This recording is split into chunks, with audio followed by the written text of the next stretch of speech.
All right, everybody. My name is Mary Fernandez, and I'm with the National Trust for Historic Preservation, and I am absolutely honored to be moderating this panel and introducing the following preservationists who have just done incredible things in our community. This panel is Preserving Spaces and Places, Keeping Nuestra Historia Alive. And this panel retraces efforts to document and conserve historic places, cultura, stories, and Latinx communities. That will highlight the importance of preserving iconic sites like the Rio Vista Farm, which bears witness to the lives, values, labor, and creative expressions of Latinx people. First up, I am honored to introduce Ricky Riojas. She's the current Los Desin... Sorry, y'all. I'm a late in life Spanish learner because of assimilation, so.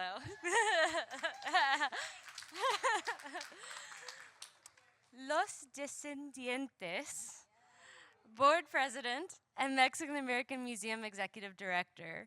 Her focus is on elevating the stories, histories, and shared knowledge within Tucson's barrios. Victoreta is a dedicated public servant with a passion for community development and historic preservation. As the director overseeing various divisions of the city of Socorro, right? All right, Texas, he plays a pivotal role in the city's growth and revitalization. Victor also serves as the city's sworn historic preservation and public officer and public information officer, underscoring his commitment to preserving Latino heritage. Victor's leadership is exemplified by the recent National Historic Landmark designation of the Rio Vista Bracero site. His successful efforts to secure congressional funding for local projects, such as the Rio Vista site, earned him a congressional commendation from Congresswoman Veronica Escobar. In 2023, Victor completed his preservation education from Cornell University. And finally, our fearless leader, Selah Mota Casper, is a historic preservationist. That's right. And Latinx heritage advocate. She is the inaugural executive director for LHC and previously worked for the City of Austin and the National Trust for Historic Preservation. She serves on the board of the National Collaborative for Women's History Sites, Preservation Texas, Texas Dance Hall Preservation, the Texas Historical Commission State Board of Review, and the Friends of Texas Historical Commission. So many things. And until recently, the Board of Latinos and Heritage Conservation. Let's give it up for Selah. A little bit of my own background. My background is in historic sites and museums. I was most recently at the historic Oakland Cemetery in Atlanta, Georgia. I am currently with the National Trust of Historic Preservation overseeing, I don't know who it came from, but I'm into the energy. And I oversee the National Trust Advisors, of which there are several in the room. You should put your hands up. National Trust Advisors. As well as the National Trust Diversity Scholarship Program, of which there are several people in the room, including Ricky this year. And we're going to jump straight into our presentation. We're going to be trimming this by just a wee bit. So, Ricky, if you'd like to go up first. I got your slides. Do you have a mic? Is that on? Can you hear me? Oh, yes, now it is. Okay. So, hello. I'm Ricky Riojas. I am the president of Los Descendientes that runs the Mexican American Museum. I'm also serving as the executive director for the Mexican American Museum. Yeah. Next slide.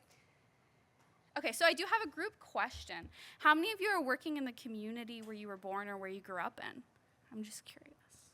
Okay, good. Much better than at the Arizona Preservation Conference. Next slide. Okay, so a little bit about me. I graduated in 2020 from the University of Arizona with a bachelor's in Mexican American Studies and History. The Mexican American Studies department is really where I connected with my community for the first time. Oh, I'm gonna get all. And that was where I met my mentors. So Betty's here, and also Lydia Otero, who always pushed me to take opportunities and knew where I was gonna go even before I knew where I was gonna go. And so I'm really thankful for that. Los Descendientes, this is our mission and our vision. We have a brand new mission statement this year. But we're really about documenting, and it says educating the community, but we're really learning alongside the community. So part of that is preserving our histories and getting people to recognize in the community that our histories are just as important as everyone else's, and that we deserve to have our histories preserved in museums, in archives, just as much as everyone else. So, I do have just one little bit about me. So I am the head of an organization that is comprised of descendants of Tucson. I'm the first person in my family to be born in Tucson, so I recognize that I am a little bit of an outsider. I'm Mexican, Filipino, and German, so very interesting combination. But when we talk about, we come from all these places and we are mixed. I'm one of those, and so even though I am only the first generation from Tucson, the descendants have really brought me in and educated me and provided me a sense of that culture that unfortunately my family lost through assimilation during my father's generation.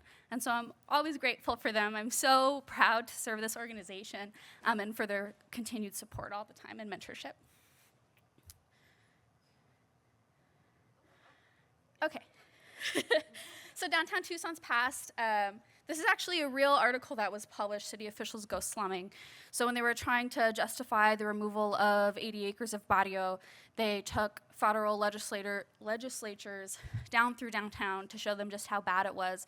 But what they didn't say was that they had discontinued trash pickup just so that it would intentionally look dirty, and had denied any improvements to the houses. So if you needed a loan, it would automatically be denied just based on the neighborhood that you're in. So we're one of 3 remaining buildings in that 80 acres. We were one that was saved because it was said that Government Fremont lived in that house. Whether he had or not is up for debate. And so the barrio, it was just the barrio at that point, not with an S. It was not segregated. It was not ever segregated. And so they removed it was the most densely populated 80 acres in all of Arizona. And primarily Mexican, African, and Chinese Americans lived there. And even before the Mexican barrio was demolished, they actually targeted Chinese as well. And that's a story that my fellow preservationists in Tucson are working on as well. But we're still there. They never removed us. We're still right in the center. So this is what downtown Tucson used to look like. They cleared most of that out. We're in the historic Sosacario house, and I'll talk a little bit about that. That's one of our biggest projects, is our remodel project. Is it? You took away the one that started working. Okay. So our biggest thing that we've been doing is increase community engagement along with our current projects. So I'm the executive director. I have a co-director, the community director, Alicia Vasquez.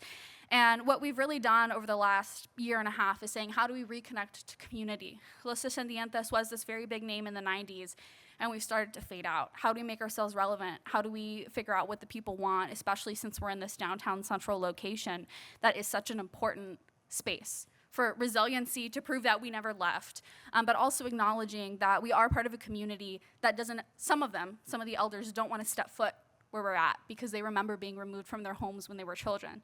And how do we deal with the fact that we do need to be in archives, but the neighborhoods may not trust the institutions, the state and the federal institutions, to hold their items because they haven't done it responsibly in the past.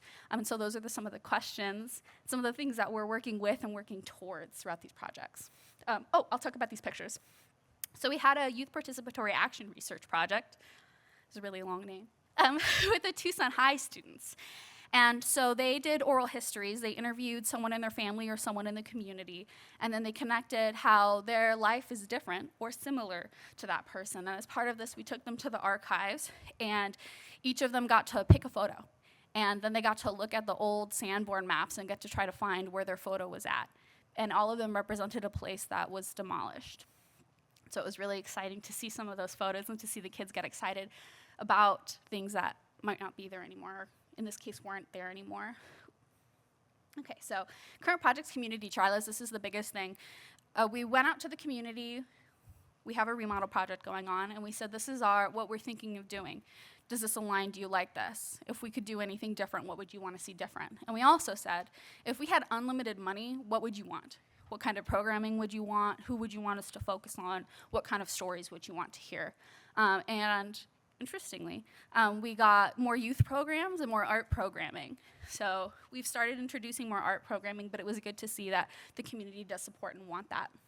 We have the Abuelas Project with LHC, so they will be coming to do a pop-up with us in September. We're very excited about that.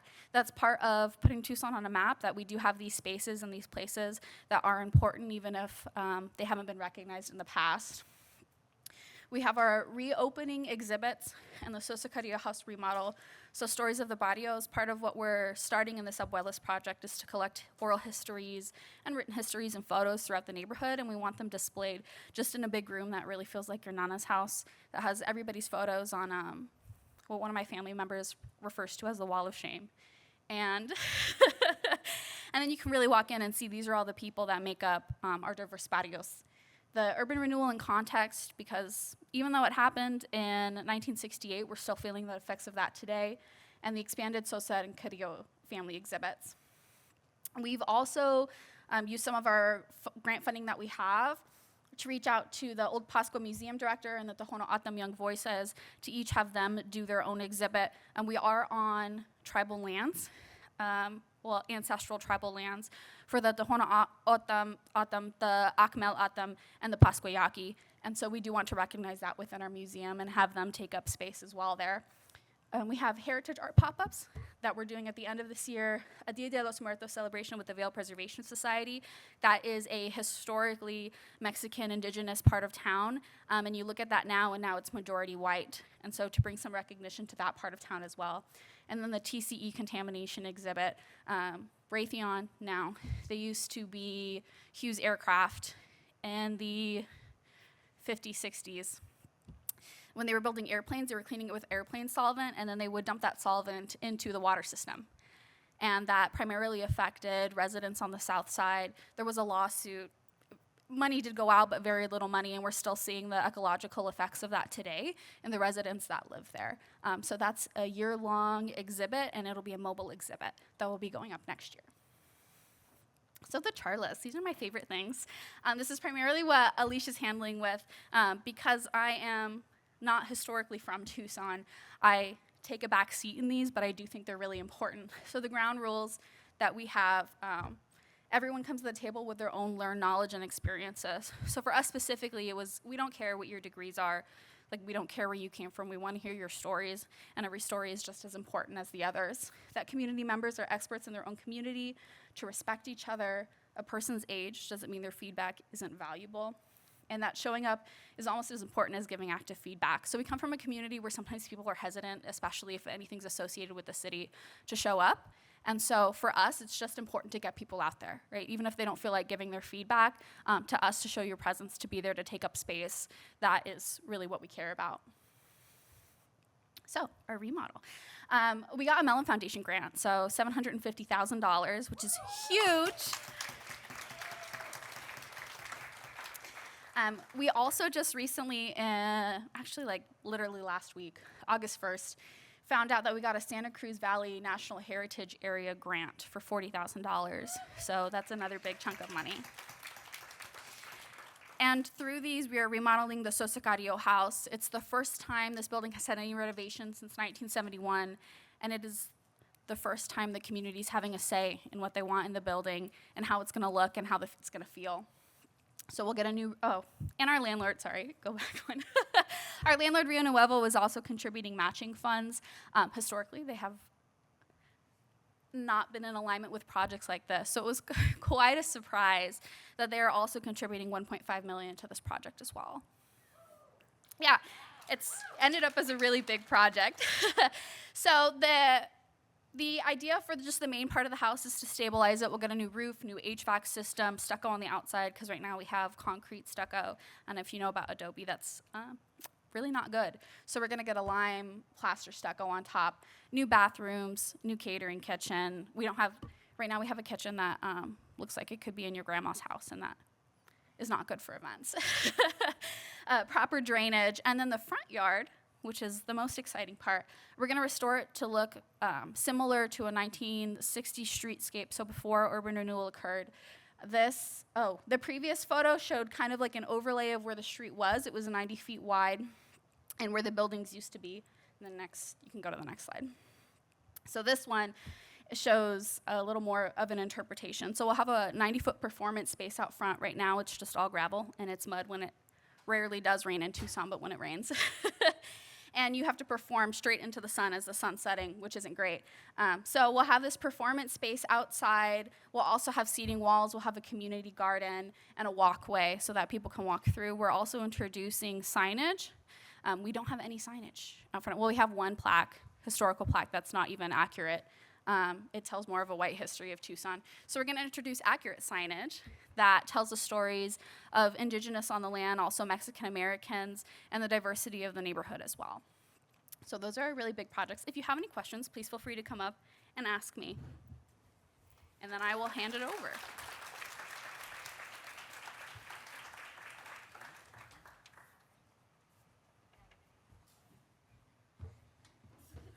I think my presentation is a little special because I think Rene's going to have to show the videos. Is that correct? Maybe? Yes? Well, that's getting set up. Hi, everybody. My name is Victor Reta.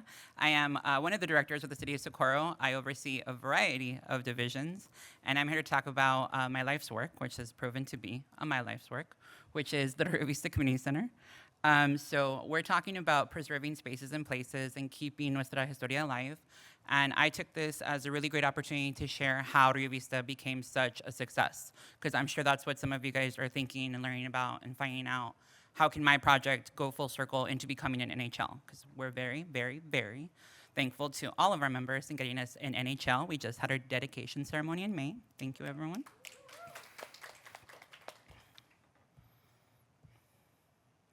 So greetings from Socorro. My work for the past 10 years has been with the City of Socorro. We are a suburb of El Paso. Show of hands, who's been to El Paso? Keep your hand up if you've been in Socorro. I love that, yeah. Literally a stone's throw away. However, we are so different from our neighboring sister city. We love her, as I love my own sister, but we are very different. And I'm here today to share the labor of love that I've had with the city. Next slide. So if any of you have ever, followed Latinos and Heritage Conservation social media pages, or you follow Ms. Salem Monte Casper social media pages, I am very sure you have seen this photo or this video. I'm so esteemingly honored to have been asked to speak today, so thank you to LHC. Shout out to everyone in the audience as well as online for taking the time to learn about the struggles and triumphs of our culture.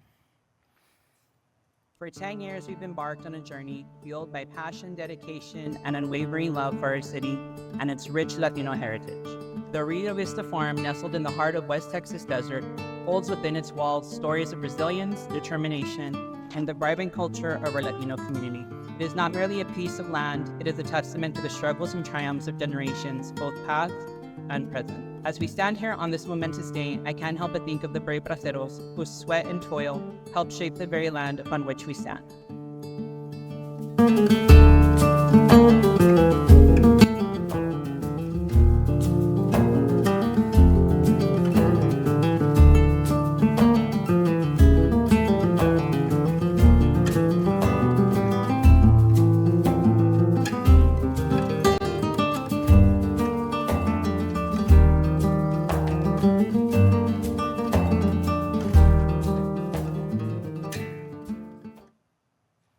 So I'm sure the elephant in the room is, what is the magic recipe? How do we duplicate Rio Vista?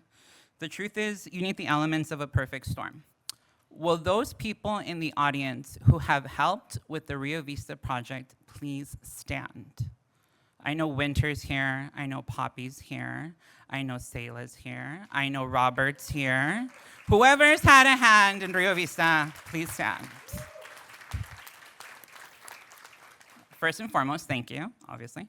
But secondly, I want to leave you guys with this notion that your network is your net worth for your project.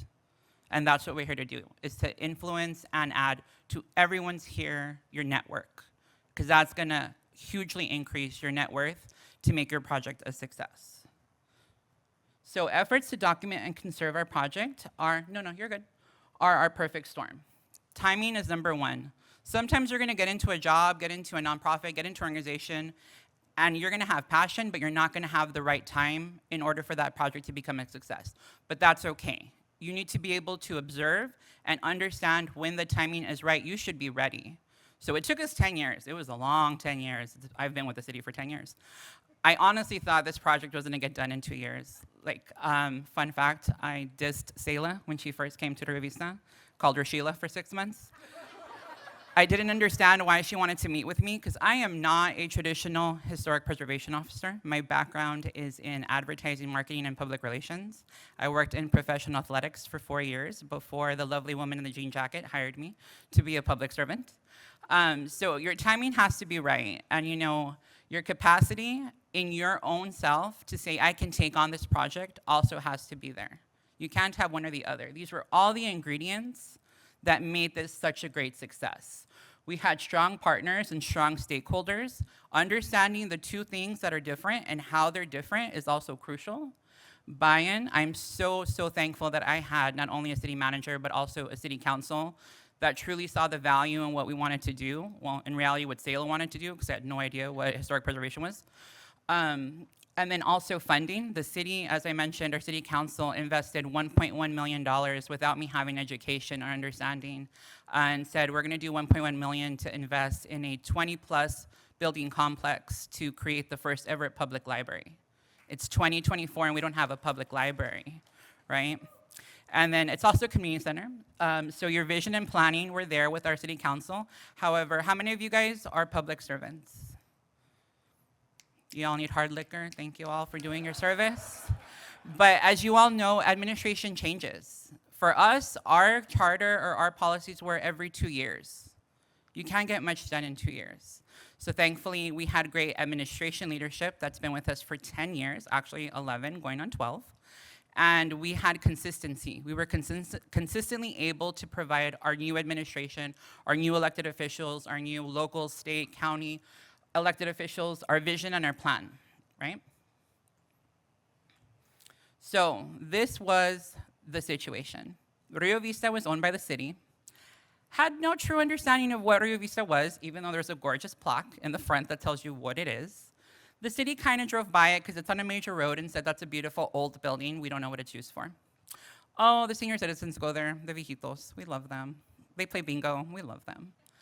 But I'm gonna go down to this bottom right corner. So this is the story of how this all happened. The El Paso Foundation, by a man of the name Gary Williams, went to city council when I was 6 years in my position, still under probation, walked up to city council and said, I need to nominate, or I need to tell you that I nominated Rio Vista to be on Preservation Texas Most Endangered. I thought they were going to close our doors. I had no understanding of what that meant. And he had such conviction and such passion for someone that wasn't even in the city but loved history. So because of that, we ended up becoming on one of most endangered places in Preservation, Texas, which caught the eye of Sheila at the National Trust for Historic Preservation. So wrong. If we could go back in time, would we do it different though? Right? So what happened? So the city already had Rio Vista, and we were listed on the National Register. Fun fact, it was about 4 or 5 years into me and Sheila working together that I tell Selah one day, what's a SAL? And she's like, what do you mean? I'm like, our building's a SAL. Who's SAL? She's like, you're a state antiquities landmark? I'm like, sure. Reminder, I barely got my historic preservation education 2 years ago. So Gary Williams with El Paso Foundation nominated us. Preservation Texas lists us in 2015. National Trust discovers there's a Latino site needing preservation and truly needed saving. I needed saving. Thank you, Selah. National Trust designates Rio Vista as a 2016 National Treasure. This is key. So we talked about connections and networking. I remember when Selah came, I said, we need to do something really, really big for this announcement. So I went to my city council and I said, hey, can I contract the Dallas Cowboy cheerleaders to do a meet and greet? And they were like, can you do that? And I was like, yeah. I had no idea how I was gonna do that. But I was like, right, I gotta fake it till I make it. And truth be told, Selah came, there was a huge event. We had a chili war festival to celebrate our culture. We looked at jalapeno eating contests, we looked at farmers markets, we got everybody involved. Had a line around the block for people to not only participate in the event, listen to Barb Paul at the time, listen to Selah and our administrators, but also meet and greet with the Dallas Cowboy cheerleaders. Yeah, Texas, DCC, right?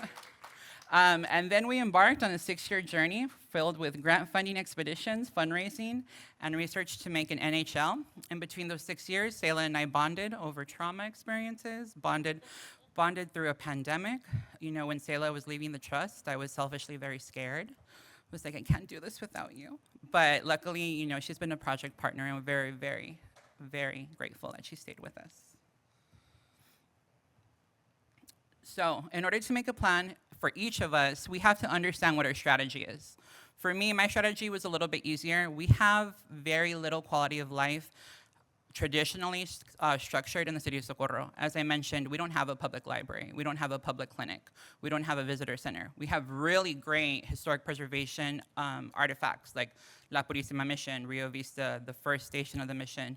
But we didn't have anything to connect that. We didn't have any heritage or tourism coordination. We didn't have any heritage tourism campaigns or endeavors.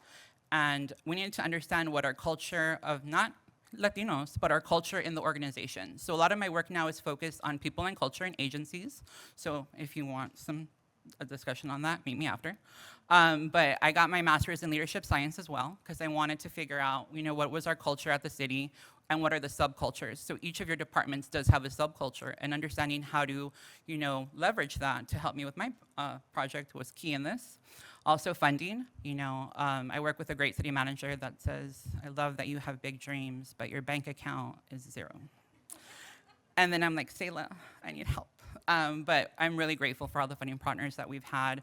We've been one of the only cities in Texas that gets back-to-back funding from the Texas Historical Commission for not only CLG, but also trust fund preservation grants. They've actually paid for the majority of all of our construction design drawings and our architectural drawings, so thank you to them. And then our capacity. I love this project so much that I would stay working 12 hours a day because I needed to see this full circle. And I'm like, Selah, we're gonna get this done, we're gonna get this done. So having a really great team, I did not do that alone. I have 7 amazing people that work under me that help me. And we're gonna go into that on the next slide, but also your advocates. I love senior citizens. If you're looking for great community partners, go with the senior citizens. They're your biggest champions, and connecting them to the younger generation was key for me. I'm like, let's put grandma and grandpa on Facebook. Let's put grandma and grandpa on TikTok. We just did the Senior Olympics at the historic site. So I leveraged it. So if we go to the next one, I can explain to you what my job is. So my abilities to make this project a success, I oversee recreation, historic preservation, communications, special events, legislative affairs, and emergency management. During the pandemic, we did not receive vaccines. We ended up having to offer vaccines, and we got to do that out of the Rio Vista site. And I was so, so, so happy about that. Because again, it was a key role, a key issue in why this building needed to be saved and preserved. So I was able to leverage that. If you don't have someone that does this, make connections with these people. They're gonna be your biggest advocates. Also, fun fact, if you wanna get your story out there, look for your communication in the city person. They're dying for stories. I kid you not, they're dying. Like, pitch it to them. If you have your elevator pitch, you're gonna be great. Relationship with local, state, and federal government, as I mentioned, I cannot thank my legislature enough. They've been so supportive. I recently did Senate testimony. If you've never gone through it, it's not that scary. I was very scared. I called Selah very, very terrified. My boss went with me. I was very terrified. If you have that relationship with your local and state and federal legislature, they're gonna help you, and they're gonna promote your project or your goal or your vision. Also, inclusion of educational institutions. We're gonna show all of our partners. I said it takes a village. You're gonna see the village. And then again, support from my city manager, my city council. Lastly, ability to share stories and storytelling. You have to master your elevator pitch. Even now, you should have a 2-minute, this is why my organization matters. This is why my project matters. This is why we should connect. This is why we should network and collaborate. Bueno, por lo pronto, mi nombre es Sebastián Corral, que vengo de Vado, Nuevo México. Llegué aquí, a este centro, en 1953. En ese tiempo nos sacaban a distintas partes del país pero yo no tuve más que Nuevo México, Texas, Colorado y Wyoming. En esos 3 estados estuve trabajando yo. De allí para allá entraba y salía de México, de Chihuahua a Chihuahua. Y aquí me quedé ya de malas experiencias, no cabe duda, pero a la vez experiencias buenas que nos echaban insecticidas para quitarnos, yo creo, la mugre que traíamos de allá, yo creo.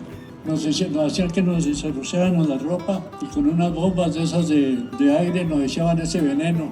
Llegábamos aquí y nos metían a unos jacalones a bañarnos. Nos bañaban así como bañaban a 2 vacas, así nos bañaban a nosotros aquí. Nos bañaban con esprincos y nos daban jabón para que nos secáramos.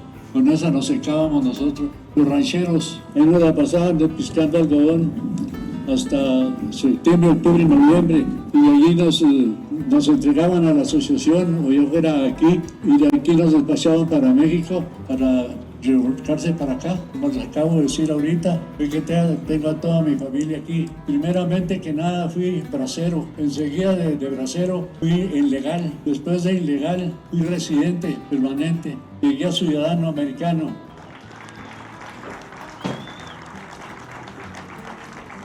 Para poder llegar hasta aquí. Hace como un año nunca pensaba yo volver a llegar a este sitio donde estamos ahorita, en las condiciones que llegamos, en unas condiciones completamente pésimas de a tiro, de lo más. Se sentía uno humillado en todas formas. Lo ponían en los trabajos más duros que había aquí en Estados Unidos, ahí lo ponían a uno. Le pusieron el nombre de bracero, porque trabajaban con puro brazo. Si era la pizca del algodón, si era el desaje del betabel, si era el desaje de la lechuga, del repollo, todo eso a puro brazo, para ganarse uno 10, 15 dólares, trabajando desde que salía el sol hasta que se metía el sol, por 10 o 15 dólares. Y que siente uno a veces, pues sí, discriminado, que lo discriminan a uno de una forma. Les voy a platicar.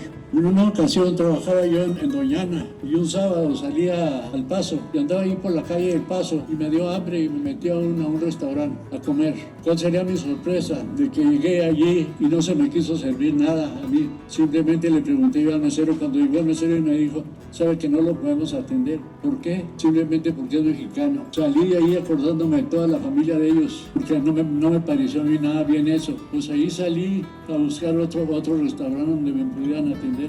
Pero eso me pasó en ese restaurante y que ahora me siento orgulloso de estar aquí, pero en estas condiciones no como las de antes. Y muchas gracias por todo.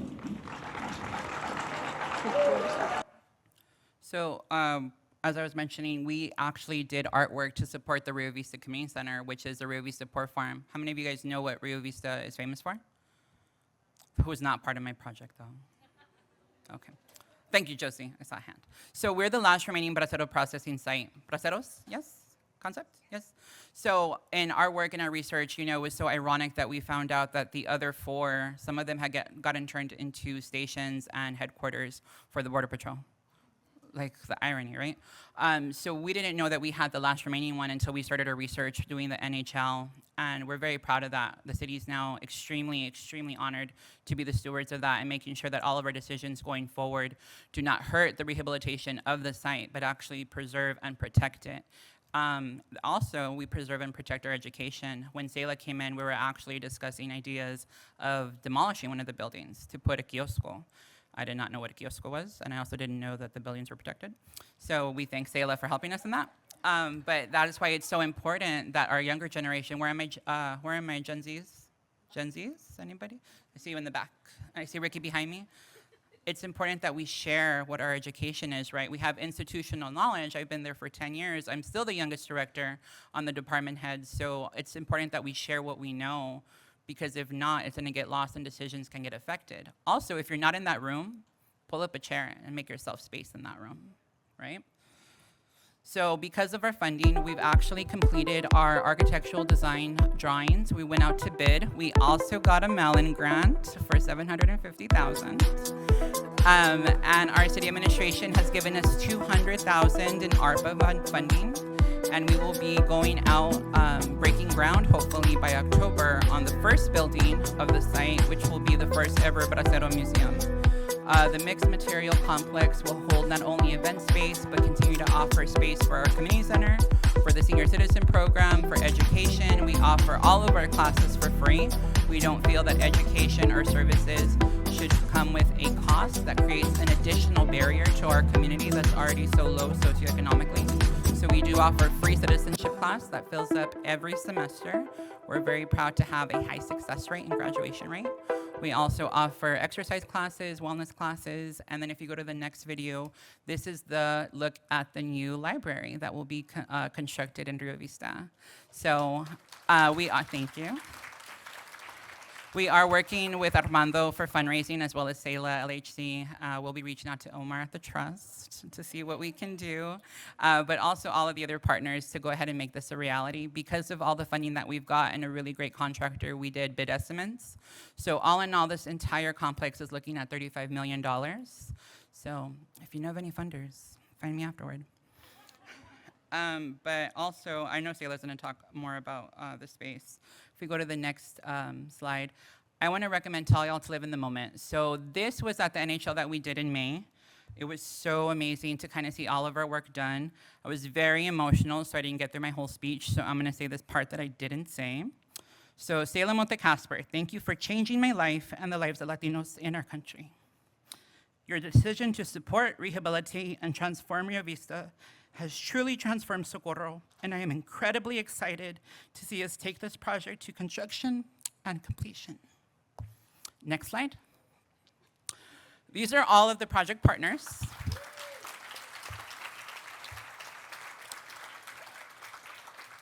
It truly takes a village, like not even half of these people were like, okay, Victor, we're just gonna have a standing call every Monday. And I'm like, thank you, I appreciate that. But my last words of wisdom for y'all on the next slide is to advocate, tell your story, make connections, pitch your story, collaborate. And the biggest thing that's gotten us so successful is to be comfortable getting uncomfortable. Go in those spaces where you feel uncomfortable, you have to. If you want your project to succeed, you have to go there. Estamos y no nos vamos, right? And that's the end of my presentation.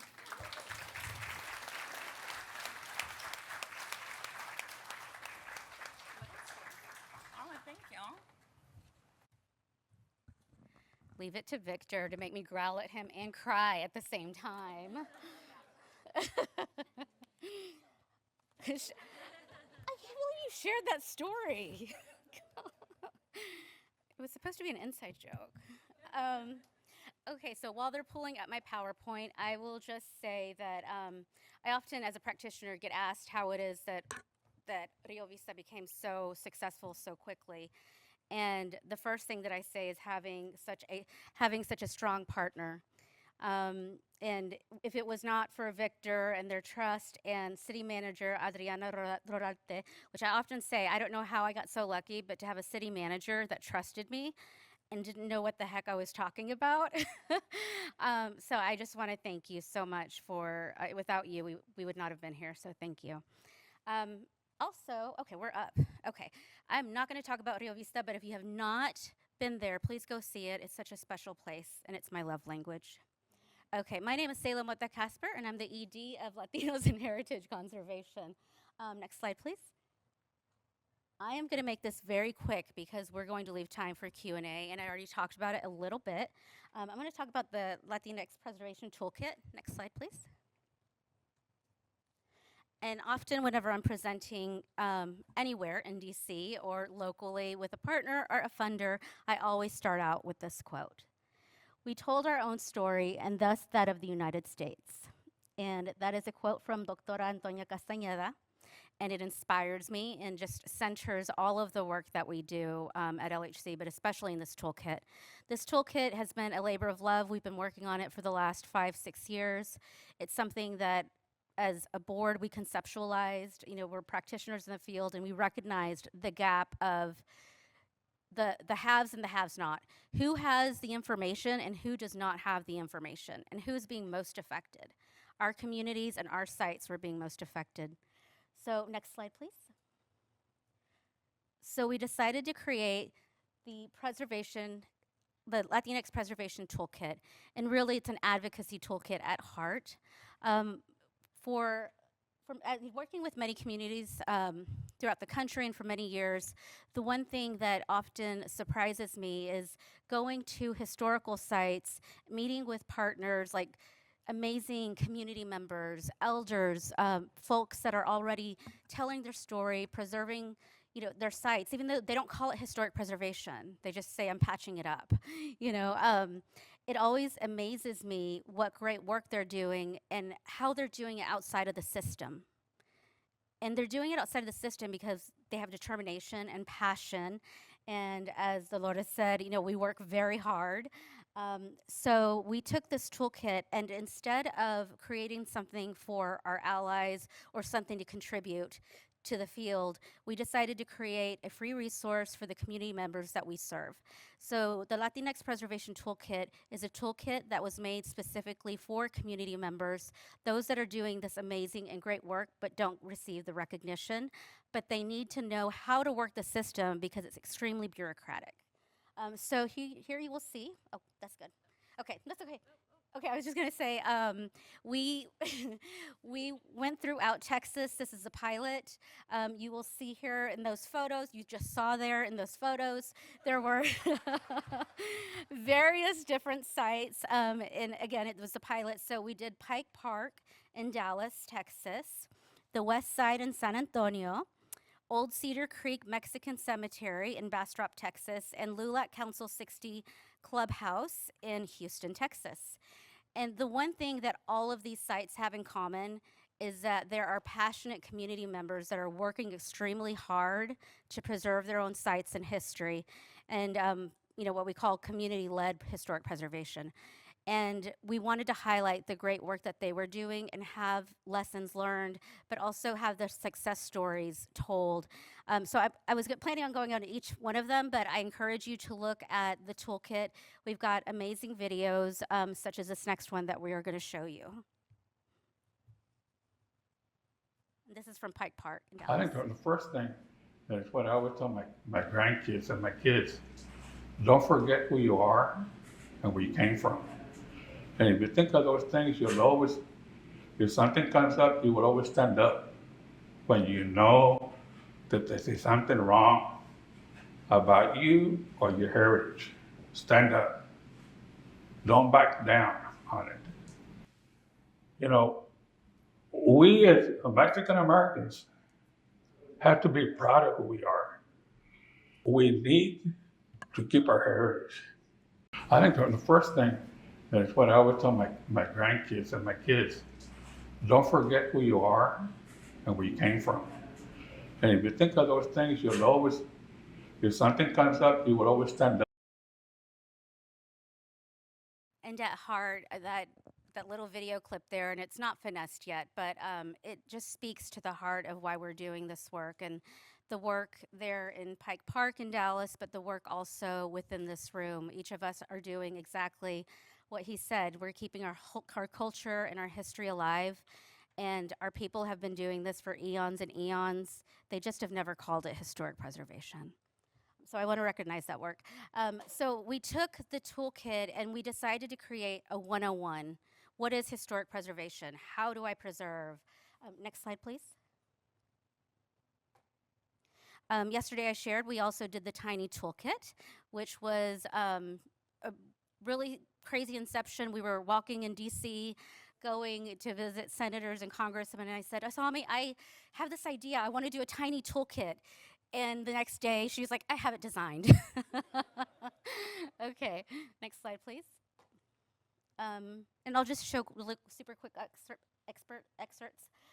So Rio Vista, we went and we did a farm worker Cesar Chavez Day there. So Asami put together a timeline, and then she's also an educator, so through an education lens was describing what historic preservation is to children. Super cute. We had like a little coloring table. She had clay. She wants to do historic cemeteries next, so it's going to be really fun. Next slide, please. And here we're teaching children exactly where food comes from, what states, where they are, where they are coming from, and what states most braceros went to. Next We also created around the toolkit, as I mentioned yesterday, we're doing teacher workshops throughout the country. And so we've created through this project a lot of teacher resources on how to teach the toolkit in the classroom. And you'll see here that we have different lesson plans for the sites that we highlighted there. I will say it's our second highest clicked page, which is so cool that people are clicking on this to teach through it. Next slide, please. So that is the toolkit. I had much more to share with you, but I want to give just 2 minutes if y'all have any questions for our panelists.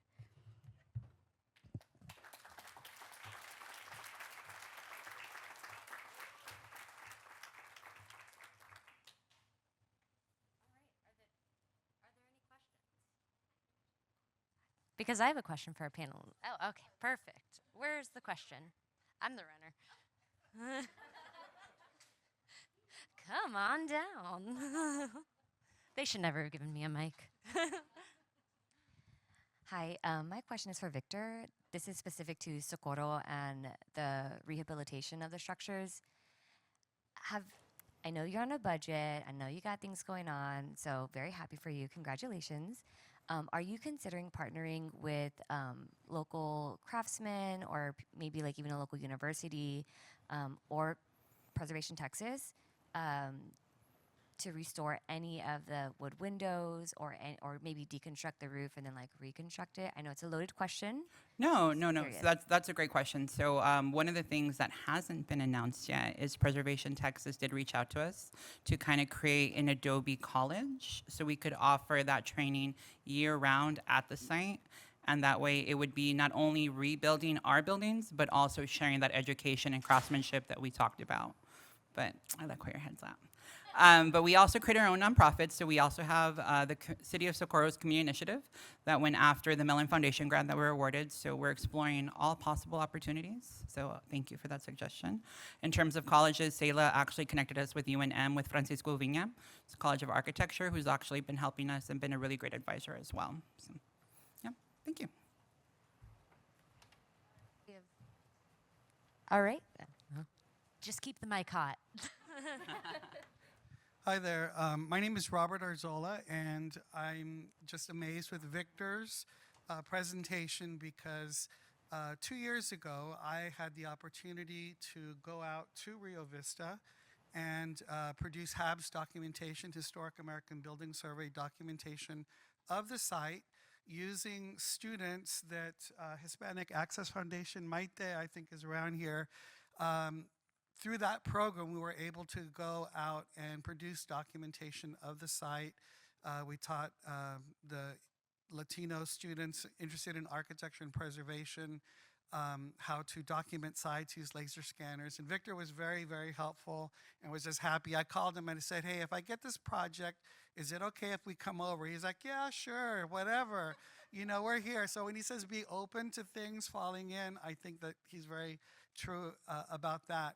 The other thing is I wanted to say about the connections that are made here. So then at the last conference that I was here, I also met Selah, and then I contacted her because I was looking for another project to increase Latin documentation in our national collection of significant architecture. And so she, right away, she sent me a Zoom invite, and we talked, and she had 5 places for me to look at.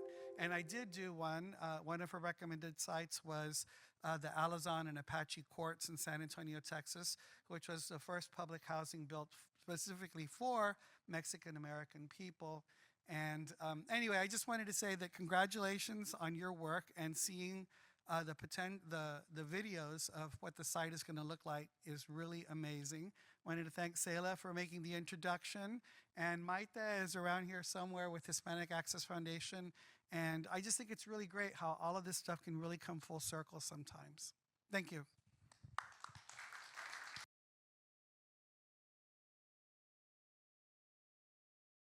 Sir?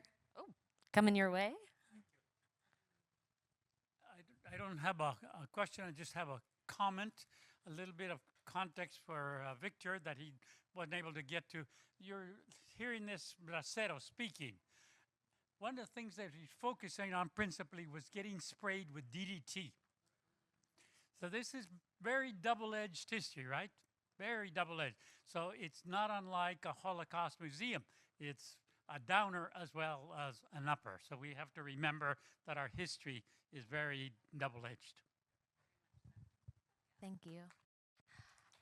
So I have a quick question for all of our panelists. How many of y'all have heard or uttered the phrase, "I didn't know I was a historic preservationist until"? Yeah.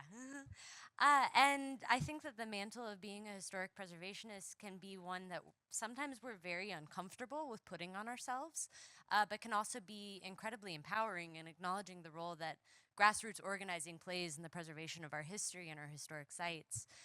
So kind of in the spirit of what many of our speakers have talked about today, how do you see the path forward in recruiting this next generation of preservationists and kind of acknowledging that we are empowered to preserve our own sites and we're doing it, we've been doing it? I'd like to hear if any of y'all have any comments on that.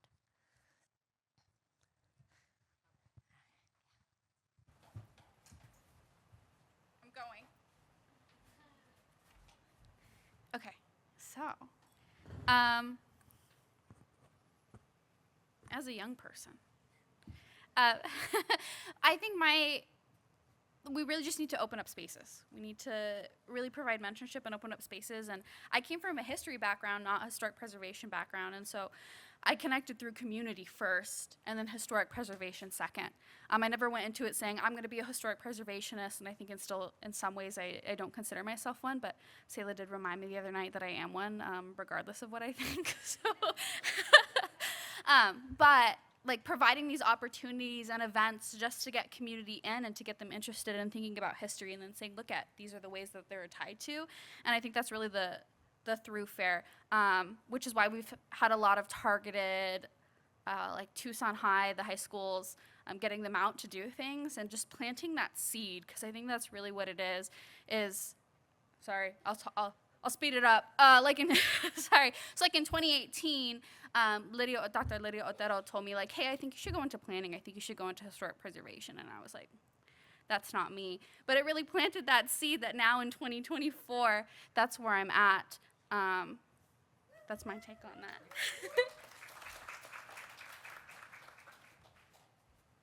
So I'll follow up by saying we do an internship program in the city. So I get kids every summer. They say really interesting things like negative aura. So negative aura, Mary. That question. Just kidding. No, you have a lot of riz. toilet. A lot of riz, girl. A lot of riz. I have siblings. I like it. But number one is meeting them where they're at, and number two is it's storytelling, right? You want to don't preach to them or teach to them. You want to just like, hey, we're gonna do a recipe, for example, and share the recipe. You know, that's a lot of things. Kids are starving all the time. It's like, do you really want pizza? Do you want to make quesadilla, right? And we have a commercial kitchen, so I use that to my advantage a lot of times. But meeting them where they're at and not making it seem so preachy or so educational, but trying to slip in some, knowledge in there is key. Number two is I recently was called a mentor to one of my employees, and I was like, whoa. What do you mean? No. Let me give you some eye cream. Right. Let's talk skincare later. But going back to historic preservation, I told Sayla, like, I'm only going to be here 4 years. The project should be done by then. And now look at me. But I think it's really cool to kind of see my staff have that love for the project. And my staff is traditionally younger than me. They're like 19, 20 to 22. And then when the interns come in, they're 14 and 18, and they're like, oh my God, I didn't know that. That's so cool. Like my grandpa was a bracero. So making connections and kind of opening up their eyes to a bigger picture. Our city was established in 1986, so we're fairly young. So when I talk about Socorro, sometimes I talk about it like a person. Like I'm like, she's very young. She's only 38 years old. But it kind of explaining things in that context and breaking it down for them and understanding, what ordinances are, preservation lingo, and breaking it down for them is helpful too. And helping them kind of get involved of their city and their placemaking. All right, everyone. Renee's going to tackle me to get this mic back. So let's give a round of applause for our panelists.